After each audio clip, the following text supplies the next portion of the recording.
Hello students, so we have another topic here, that is surface chemistry 12th standard. I am Deepak Sharma. Okay, I will try to explain some basic terms regarding this chapter. Okay, so first of all, surface chemistry होता क्या है इसको देखने की कोशिश करते हैं. Actual में सरफेस केमिस्ट्री क्या है, एक ब्रांच है केमिस्ट्री की जिसके अंदर हम सरफेस के नेचर को समझने की कोशिश करते हैं और उस सरफेस के अंदर क्या क्या चेंजेस हो सकते हैं उसकी मैकेनिज्म को समझने की यहाँ कोशिश करते हैं. किसके अंदर? सरफेस केमिस्ट्री के अंदर. Okay, so first of all I will explain, I will try to elaborate the definition of surface chemistry. Okay, it is the branch of science. It is the branch of science, so you can say it is the branch of chemistry which basically deals with the nature, of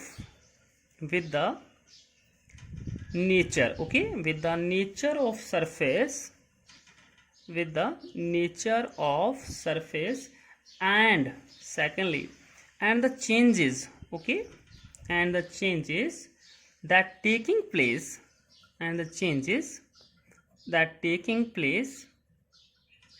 on the surface. okay, कि कहने का मतलब क्या हुआ कि मान लो हमारे पास एक सॉलिड सब्सटेंस है. ओके, मान लो हमारे पास एक सॉलिड सब्सटेंस है. अब उस सॉलिड सब्सटेंस के अंदर अगर लिक्विड या गैसेस के मॉलिक्यूल की इंटरेक्शन होती है, ध्यान से समझिएगा, अगर हम सॉलिड सरफेस के अंदर लिक्विड या गैसेस के मॉलिक्यूल की इंटरेक्शन करवाते हैं तो उस दौरान हम क्या बोलने वाले हैं, कौन सी केमिस्ट्री पढ़ रहे हैं? सरफेस केमिस्ट्री को स्टडी कर रहे हैं. ओके, फॉर एग्जाम्पल, जैसे कि मैं आपको एग्जाम्पल देता हूँ. आपने सुना होगा नाम किसका? सिलिका जेल का. सिलिका जेल सुना होगा. और सिलिका जेल एक ऐसा सब्सटेंस है जो कि अगर हम मॉइस्चर के इन्वायरमेंट में उसको रखते हैं, अगर मान लो सिलिका जेल आपने रखा है और आपके आसपास का जो इन्वायरमेंट है वो क्या है, उसके अंदर वाटर है, मॉइस्चर है, तो सिलिका जेल क्या करेगा? सिलिका जेल एक सॉलिड सब्सटेंस है, वो मॉइस्चर क्या हुआ? लिक्विड के मॉलिक्यूल की बात हो रही है, वो अपने ही तरफ उसको अट्रैक्ट करने की कोशिश करेगा. कौन? लिक्विड के मॉलिक्यूल सॉलिड सब्सटेंस की तरफ अट्रैक्शन करेंगे. तो ये सारा फिनोमिना कैसे करेंगे, क्यों करेंगे, क्या रीज़न है, इसको कहा क्या जाता है, इस तरह की जो प्रॉब्लम्स हैं, इस तरह की जो फिनोमिना है वो हम पढ़ने वाले हैं इस चैप्टर के अंदर. ओके, सो बहुत सारी इसकी वाइड एप्लीकेशन है, हम नेक्स्ट वीडियो के अंदर उनके बारे में भी डिस्कशन करेंगे. तो फिलहाल हम इसकी जो बेसिक टर्म्स हैं उनको भी कवर अप करने वाले हैं. सबसे important term that is adsorption. कौन सी टर्म है यहाँ? एडजॉर्प्शन. बहुत इंपॉर्टेंट है ये term, adsorption. Okay, one term adsorption, एक होती है एब्जॉर्प्शन, और एक हम पढ़ने वाले हैं आगे सॉर्प्शन. ठीक है, तो एडजॉर्प्शन किसको कहा जाएगा?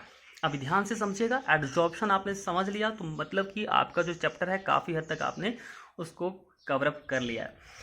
देखिए, फिर से मैं ध्यान से समझाने की कोशिश कर रहा हूँ. जब सॉलिड के सब्सटेंस के ऊपर लिक्विड या गैसेस के मॉलिक्यूल्स की जो स्पीसीज होगी हाई कंसंट्रेशन पे सरफेस पे रिटेन करने लग जाएगी, तो हम उस प्रोसेस को क्या कहने वाले हैं? एडजॉर्प्शन कहने वाले हैं. तो मैं इसको जल्दी से एक बार लिख देता हूँ सो दैट आपको समझ में आ जाए. It is the phenomena of higher concentration. It is the phenomena of higher concentration of which species? Molecular species. अब देखिए भाई, मोलिकुलर स्पीसीज का मतलब यहाँ क्या है? गैसेस से है. किससे है? गैसेस के मॉलिक्यूल और लिक्विड्स के मॉलिक्यूल्स की बात हो रही है. ओके, कहाँ करेंगे attach? At the surface of a solid substance, then in the bulk is called adsorption, is called adsorption. देखिए ध्यान से क्या कहना चाह रहे हैं अपने, इट क्या है, higher concentration of the molecule, मतलब कि गैस या लिक्विड के मॉलिक्यूल जो कि हाई कंसंट्रेशन में होंगे वो सॉलिड के सरफेस के ऊपर अटैच हो जाएंगे और सॉलिड के अपर वाले हिस्से के अंदर अटैच होंगे, ना कि लोअर सरफेस के ऊपर। देखिए मैं एक एग्जांपल से भी समझाऊंगा आगे। देखिए सपोज करिए ये वाला हिस्सा जो है ये हमारे पास क्या है, सॉलिड सब्सटेंस है।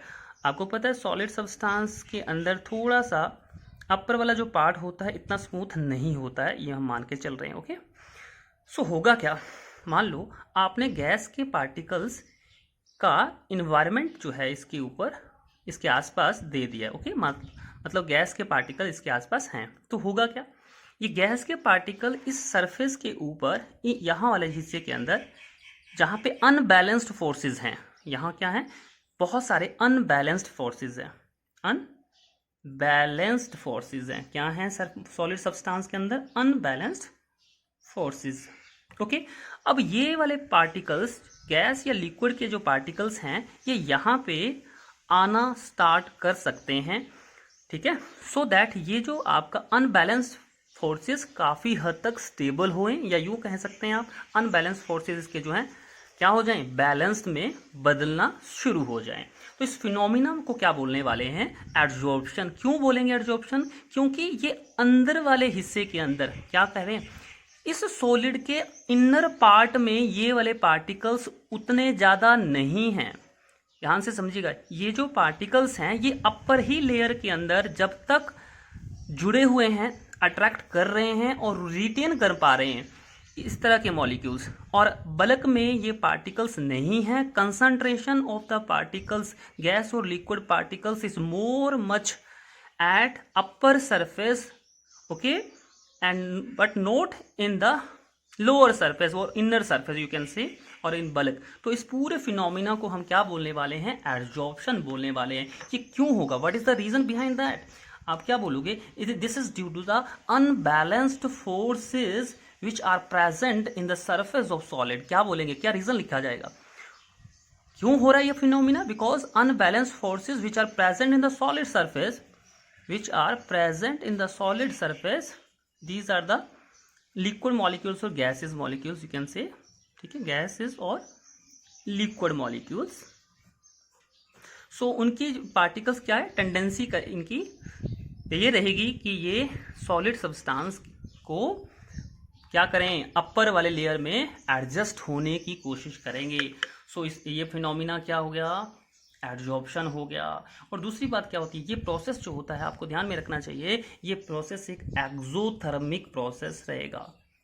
Adsorption is an exothermic process, okay, याद रखना है हमें, एक्सोथर्मिक प्रोसेस मतलब कि ऐसा प्रोसेस जब इसके अंदर जो भी रिएक्शन हुआ, जो भी हुआ उसके दौरान क्या होती है, हीट एनर्जी प्रोड्यूस होती है। मतलब कि गैस के पार्टिकल सॉलिड सब्सटेंस में जब ये क्लैश करेंगे तो यहाँ क्या होगा, हीट एनर्जी जनरेट होगी।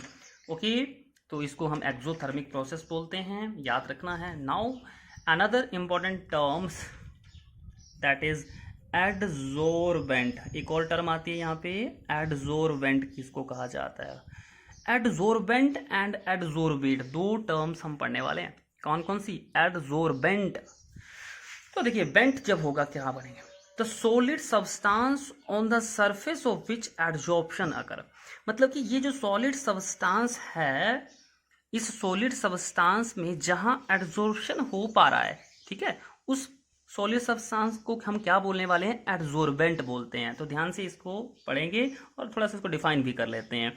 It is solid, the solid substance, ध्यान से समझिएगा, solid substance on the surface of which, on the surface of which adsorption occur,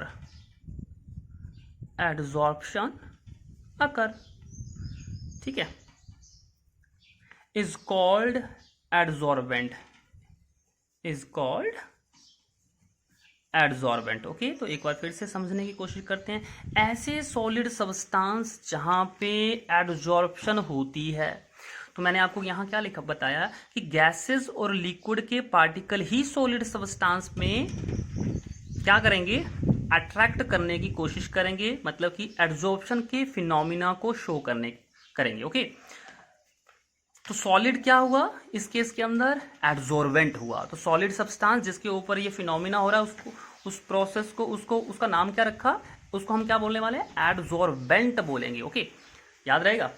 okay, ठीक है।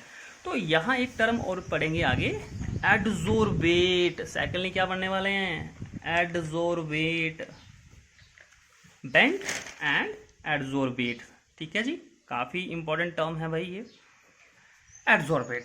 अब एडजॉर्बेट आपको समझ में आ गया होगा किसको कहा जा रहा है, गैसेस या लिक्विड के मॉलिक्यूल जो कि सॉलिड सरफेस के ऊपर रिटेन करने जा रहे हैं, अट्रैक्ट किए जी, तो इनको क्या बोलेंगे, एडजॉर्बेट बोलते हैं। तो मैं इसको भी डिफाइन करवा देता हूं, the substances, specially the substances which get absorbed, which get absorbed on the solid surface, ऐसे सब्सटेंसेस जो कि एड्जॉर्ब हुए, कहाँ हुए, सॉलिड सरफेस के ऊपर हुए। तो कौन कौन से सब्सटेंसेस ऐसे होने वाले हैं, लिक्विड या गैसेस के मॉलिक्यूल की स्पीसीज। ओके, या आप कहेंगे लिक्विड और गैसेस के मॉलिक्यूल्स जो कि सॉलिड सरफेस के ऊपर एड्जॉर्प्शन शो कर पा रहे हैं या जुड़ पा रहे हैं उनके साथ, जो भी फिनोमिना वहां शो कर रहे हैं उसको क्या कहेंगे, एडजॉर्बेट बोलते हैं। ठीक है जी, याद रहेगा। तो यहाँ हम कुछ एग्जाम्पल से इसको समझने की कोशिश करेंगे। ओके, तो मैंने पहले भी इसका एग्जाम्पल बताया था, सिलिका जेल। क्या बता रहा हूँ, एक बहुत इंपॉर्टेंट एग्जाम्पल एनसीईआरटी में भी गिवन है, क्या है, सिलिका जेल है। अब आप बोलोगे सिलिका जेल आपने नहीं देखा है, देखा जरूर होगा। ध्यान से समझिएगा, सोचिए, जब भी आपके पास कोई ऐसी जो काफ़ी कॉस्टली होती है पहली बात, और सेकेंडली जिसमें मॉइस्चर का प्रॉब्लम की वजह से उस ऑब्जेक्ट को कोई प्रॉब्लम होने की संभावना होती है, प्रोबेबिलिटी होती है, तो उसके अंदर आपने कॉमनली देखा होगा एक छोटे छोटे पैकेट्स के अंदर, उस पैकिंग के अंदर है ना, ये एक मतलब कि टैबलेट टाइप डाली होती हैं, तो उनको हम सिलिका जेल बोलते हैं। ठीक है, सिलिका जेल बोलते हैं, आपने कॉमनली नोटिस भी किया होगा कुछ बच्चों ने। तो सिलिका जेल क्या हुआ, ये एक सॉलिड सब्सटेंस है। सिलिका जेल क्या हुआ, एक सॉलिड सब्सटेंस हुआ, और सॉलिड सब्सटेंस हुआ तो उसको हम क्या पढ़ने वाले हैं, एडजॉर्बेंट बोलेंगे। ठीक है, सिलिका जेल एडजॉर्बेंट हुआ।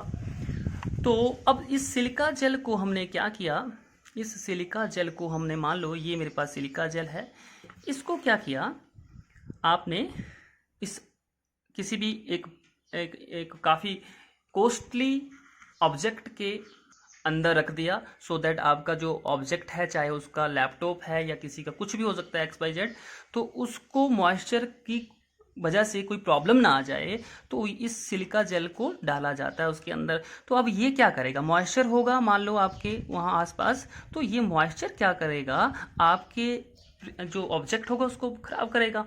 तो सिलिका जेल की वजह से क्या होगा, वो मॉइस्चर आपका जो कॉस्टली ऑब्जेक्ट था उसको इतना इफेक्ट नहीं करेगा, बिकॉज ये मॉइस्चर को क्या करेगा, अपनी तरफ अट्रैक्ट कर लेगा। कौन, सिलिका जेल। और आपका लैपटॉप या दूसरी ऑब्जेक्ट जो भी आप XYZ मान रहे हैं वो बच जाएगा, सेव हो जाएगा, मॉइस्चर उसको कोई ज़्यादा इफेक्ट नहीं कर पाएगा। तो सिलिका जेल क्या हुआ, एडजॉर्बेंट। और ये जो वाटर के मॉलिक्यूल या गैसेस हो सकती हैं दूसरी, वो क्या होने वाली हैं, एडजॉर्बेट बोलेंगे। तो देखिए एक और एग्जांपल इसमें मैं आपको ऐड करवा देता हूँ सिलिका जेल के अलावा। जैसे एक एक्टिवेटेड चारकोल का नाम सुना होगा आपने, एक्टिवेटेड चारकोल कहा जाता है, या सिंपल चारकोल भी आप कह सकते हैं। चारकोल क्या होगा, एक एग्जांपल दे रहा हूँ, अगर इस चारकोल में हम हाइड्रोजन गैस, ऑक्सीजन गैस या अमोनिया गैस का इन्वायरमेंट प्रोवाइड करवाते हैं। ध्यान से समझिएगा मैं क्या बोल रहा हूँ। Activated charcoal is treated just as a solid substance, one important thing, and that solid is called adsorbent. Okay, activated charcoal क्या है? सॉलिड सब्सटेंस है, उसको हम क्या बोलने वाले? एडजॉर्बेंट बोलते हैं। हाइड्रोजन है, ऑक्सीजन है, अमोनिया गैस है, ये क्या है? गैसेस की फॉर्म में मॉलिक्यूल है। जब ये मॉलिक्यूल इस एक्टिवेटेड चारकोल के आसपास रखे जाएं तो क्या होगा? तो ये वाले मॉलिक्यूल क्या करेंगे, जैसे अमोनिया या कोई भी गैसेस जो यहाँ बताई गई हैं, ये मॉलिक्यूल इसके अपर वाले सरफेस में क्या करेंगे? अट्रैक्ट होना शुरू हो जाएंगे। और इस फिनोमिना को हम क्या पढ़ने वाले हैं? एडजॉर्प्शन पढ़ने वाले हैं। ओके, इसको क्या पढ़ने वाले हैं? एडजॉर्प्शन पढ़ने वाले हैं। तो ये आपको याद रखना है। और इसके बाद एक और टर्म आएगी एब्जॉर्प्शन। थोड़ा सा कंफ्यूजन है एडजॉर्प्शन एंड एब्जॉर्प्शन के अंदर, तो कंफ्यूजन को भी हम रिमूव करने की कोशिश करते हैं। वेट करिए।